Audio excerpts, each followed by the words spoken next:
Director of the New Diplomacy Platform. He's also a Middle East security analyst based at King's College in London, and he joins us live now from our studio in London. Good to have you with us on the programme. How do you see the voting going in this election? Are people going to be voting along sectarian lines, or are there other key issues that are more important to them this time around? Well, the simple answer is this is still an identity-based electoral process rather than one in which the core issues that Iraq faces are being addressed. This is clearly a test for the emerging Iraqi democracy, the first elections without US troops present as a sort of backstop.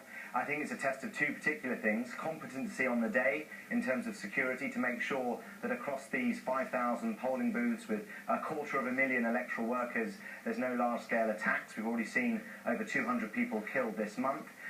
So no cars in these areas is, I think, evidence of the concerns they have for attacks. There was a suicide bombing earlier this week. The second part is more complex, and it concerns the legitimacy factor that this election does or does not confer. Will it act as a uniting device to kind of give more legitimacy to the government, or will it divide an Iraq that already has a huge kind of degree of ethnic sectarian splits? Bear in mind, this election is only taking place in 2/3 of the country. The Kurdish and largely Sunni areas of the West are not voting today, and I think the sectarian turnout will be a very key indices as to whether this is seen as a united election or rather one for the victors. For Nouri al-Maliki and his party, how have things changed since the last provincial elections back in, 2009? How do you think things have changed for him in the country? Well, I think Maliki has steadily increased his power base. He's steadily become more authoritarian if you listen to outside observers. And I think this will be, for him, a kind of direction, a signpost as to whether or not he should try and run for a third term next year.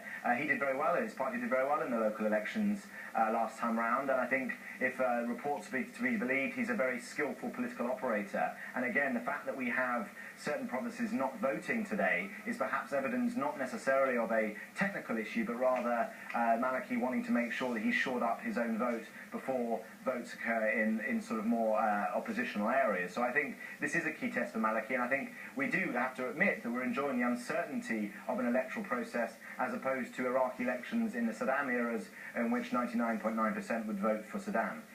You know, it's going to be interesting as well to see what the turnout is, to see just how interested, excited Iraqis are about this election. I think we saw in that report from Jazeera, some are, very excited to be voting. They still see it as something of a novelty, but others, you get the impression they're weary of all of this.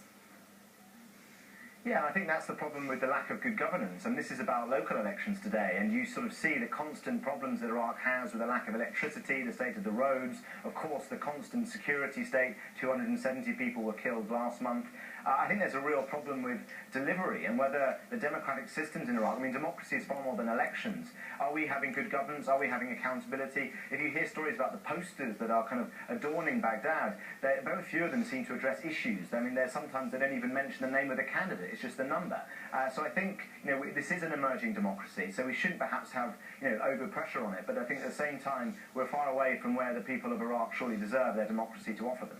Great to get your analysis on those forthcoming elections. James Denselow joining us live from London. Thanks so much.